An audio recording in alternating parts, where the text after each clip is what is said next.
Hello दोस्तों, तो स्वागत है आप सभी का। आज की हम इस वीडियो में हम क्लास 10th का सब्जेक्ट साइंस के चैप्टर नंबर 3 धातु एवं अधातु के बारे में पढ़ने वाले हैं। तो चलिए वीडियो को स्टार्ट करते हैं। हाँ तो दोस्तों, आज की क्लास में क्लास 10th का साइंस चैप्टर का चैप्टर नंबर 3 धातु एवं अधातु के बारे में हम अध्ययन करने वाले हैं। तो चलिए इस वीडियो को स्टार्ट करते हैं। और मैं कहना चाहूँगा कि इसके पीछे जितने भी चैप्टर हैं उन चैप्टर को हम समाप्त कर दिया हूँ वन शॉट में, तो कृपया आप लोग ज़रूर देखें। तो चलिए इस वीडियो को स्टार्ट करते हैं। तो सबसे पहले धातु एवं अधातु में हम देखेंगे धातु के बारे में कि धातु हम किसको कहते किसको है। तो धातु वे पदार्थ जो कठोर, चमकीले, आघातवर्ध, तन्य, ध्वनिक और ऊष्मा तथा विद्युत के सुचालक होते हैं, उन्हें हम धातु कहते हैं। क्या कहते हैं दोस्तों? धातु कहलाते हैं। जैसे कि आयरन, कॉपर, एल्युमिनियम, ईटीसी बहुत सारे हैं धातु। इन सभी में उपरोक्त सभी गुण पाए जाते हैं। जितना भी धातु में गुण होते हैं इनमें सभी पाए जाते हैं, अतः उन्हें धातु कहते हैं।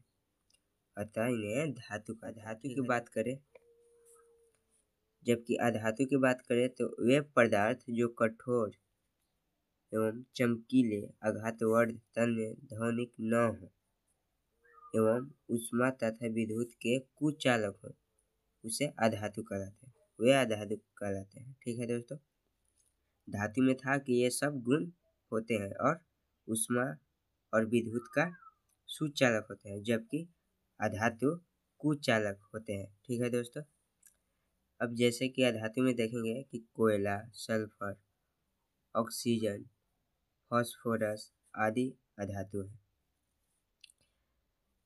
तो ये सभी अधातु के रूप हैं, यानी अधातु है। अब देखेंगे दोस्तों धातु एवं अधातु के गुणधर्म। तो धातु के भौतिक गुणधर्म, तो पहला चमक। तो चमक किसको कहते हैं? जितने भी धातु होते हैं उसकी चमकदार होते हैं, यानी सोना, चांदी, लोहा सब चमकते हैं।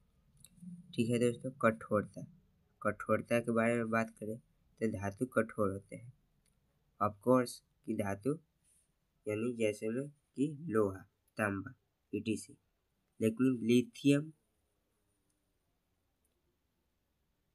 लिथियम और सोडियम और पोटेशियम ये मुलायम होते हैं। ठीक है दोस्तों, तो ये ऐसा भी सवाल पूछता है कि सबसे मुलायम धातु कौन सा है, तो लिथियम, पोटेशियम, सोडियम ये सब हो जाते हैं। ठीक है दोस्तों, तो ये सभी यानी धातु कठोर होते हैं, लेकिन लिथियम, सोडियम, पोटेशियम ये तीनों मुलायम होते हैं।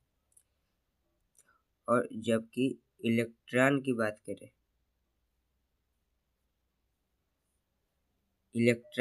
करें, तो धातु तत्व इलेक्ट्रॉन दाता होते हैं, यानी धातु इलेक्ट्रॉन देते हैं। ठीक है दोस्तों, जैसे कि सोडियम, मैग्नीशियम, Na, Mg।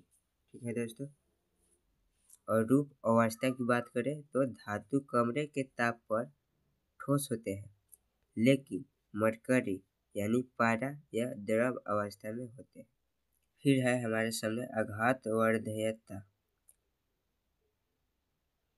तो हम आघातवर्धयता किसको कहते किसको है, तो देखेंगे दोस्तों कि धातु को पीटकर पतली चादरों में परिवर्तित किया जा सकता है, उसे आघातवर्धयता कहते हैं। ठीक है दोस्तों, जैसे कि एक धातु है जैसे कि लोहा, उसको पीट कर हम पतली चादर के रूप में यानी पतला हम बना देंगे, यानी वो पतला में परिवर्तन हो जाएगा, तो उसके हम आघातवर्धयता कहेंगे। ठीक है, और तन्यता, धातुओं को पतली तार के रूप में बनाया जा सकता है, जैसे 1 ग्राम सोना से 2 किलोमीटर तक लंबा तार खींचा जा सकता है। ठीक है दोस्तों, तो याद रखिएगा कि 1 ग्राम सोना से 2 किलोमीटर तक लंबा तार हम खींच सकते हैं। और फिर है हमारे सामने विद्युत व ऊष्मा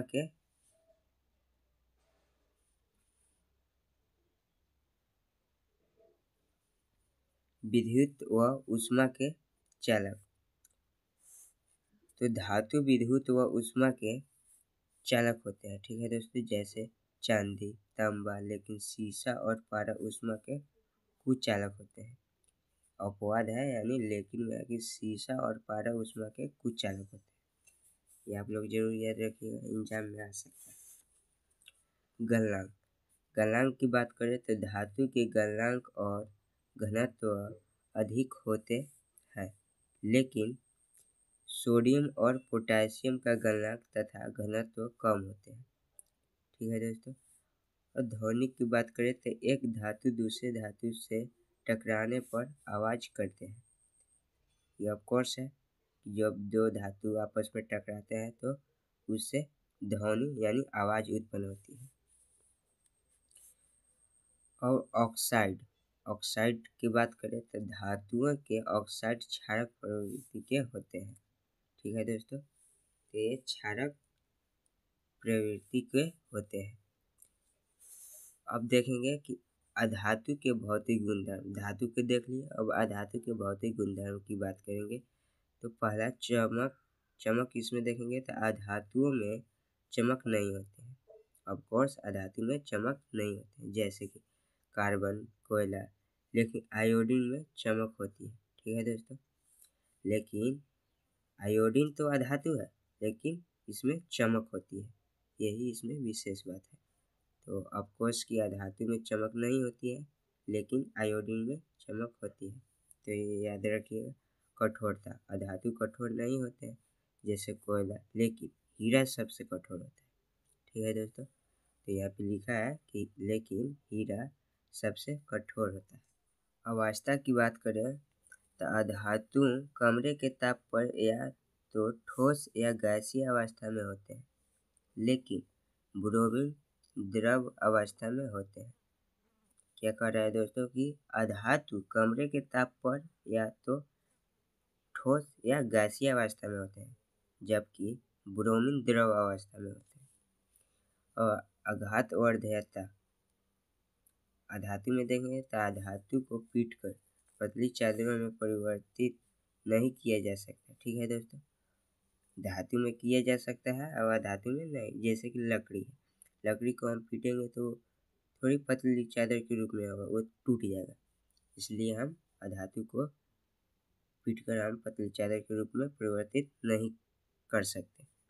और तन्यता की बात करें तो अधातुओं को पतली तार के रूप में बनाया नहीं जा सकता। इसमें वह बात है, इसको भी हम पतली तार के रूप में नहीं बनाया जा सकता। अब बात करेंगे कि विद्युत व ऊष्मा के चालक। अधातु विद्युत व ऊष्मा के कुचालक होते हैं, लेकिन ग्रेफाइट विद्युत का सुचालक होते हैं, ठीक है दोस्तों। याद रखिएगा कि ग्रेफाइट विद्युत का सुचालक होते हैं। और इलेक्ट्रॉन। अधातु तत्व इलेक्ट्रॉन ग्रहण करते हैं, जबकि धातु इलेक्ट्रॉन देते हैं, ये ग्रहण करते हैं यानी लेते हैं। और गलनांक की बात करें तो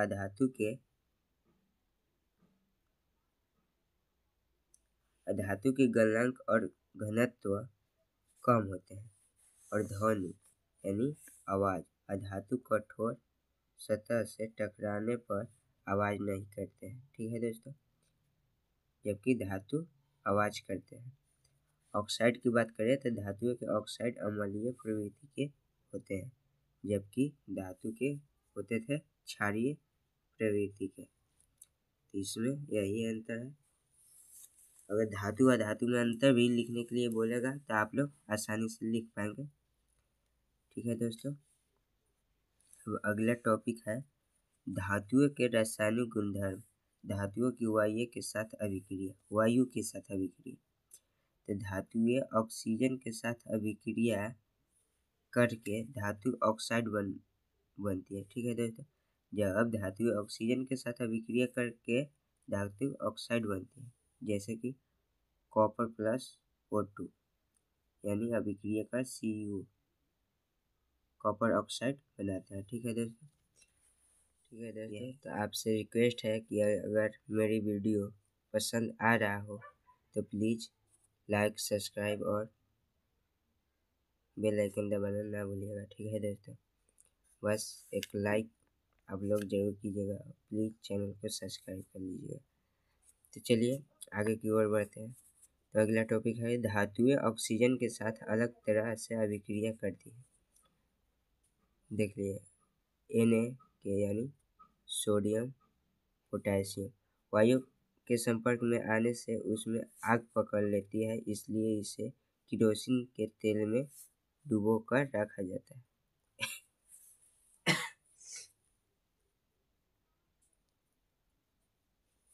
तो इसे ऐसे भी प्रश्न कर सकता है कि सोडियम पोटेशियम को केरोसिन के तेल में डुबोकर क्यों रखते हैं। तो कारण लिख दीजिएगा दोस्तों कि सोडियम पोटेशियम वायु के संपर्क में आने से उसमें आग पकड़ लेती है, इसलिए इसे केरोसिन के तेल में डुबोकर रखा जाता है। ठीक है, और आगे देखेंगे MgAl जिंक, लोहा, सीसा, ये सभी वायु के साथ धीरे धीरे अभिक्रिया करते हैं। इन धातु पर ऑक्साइड की परत चढ़ जाती है। ठीक है दोस्तों, और अगला है कि Fe वायु में गर्म करने पर कोई अभिक्रिया नहीं करता, लेकिन लौह चूर्ण गर्म करने पर तेजी से जलने लगता है। कॉपर की बात करें तो कॉपर पर वायु की उपस्थिति में काले रंग की परत चढ़ जाती है, जबकि Ag और Au सोना चांदी वायु के साथ अभिक्रिया नहीं करती है, इसलिए उस पर कोई परत नहीं चढ़ता है। सोना चांदी जैसे कि लोहा चितिया जाता है, जबकि सोना चांदी नहीं चितियाता है, तो इस पर अभिक्रिया का वायु के साथ अभिक्रिया पर कोई प्रभाव नहीं पड़ता है, इसलिए इस पर कोई भी परत नहीं चढ़ता है। ठीक है दोस्तों, अब हम बात करते हैं उभयधर्मी ऑक्साइड। ये भी VVI क्वेश्चन है, ये भी पूछ सकता है एग्जाम में। तो वे धातु ऑक्साइड जो अम्ल तथा क्षारक दोनों से अभिक्रिया करते हैं और उत्पाद में जल तथा लवण बनाते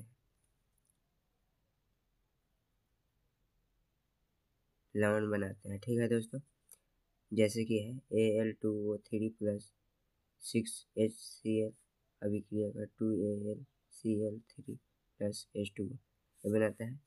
ये दूसरा एग्जाम्पल भी है।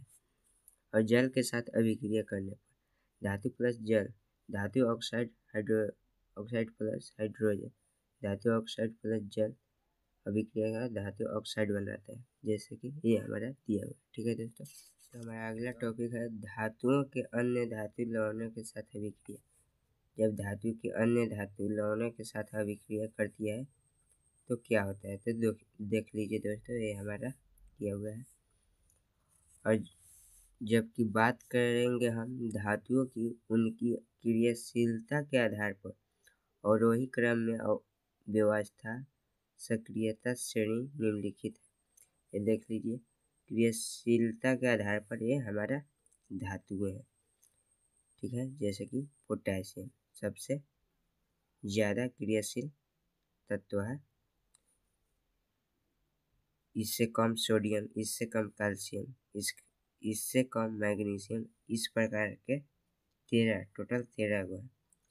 इसको याद करने के लिए ये हमारा फॉर्मूला है, ऐसे यहाँ तक।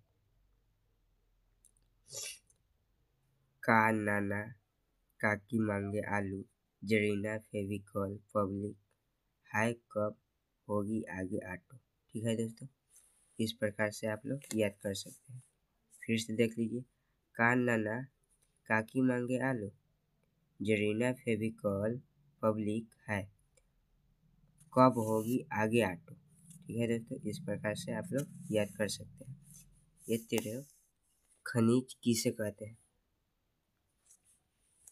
तो पृथ्वी में प्राकृतिक रूप से उपस्थित तत्व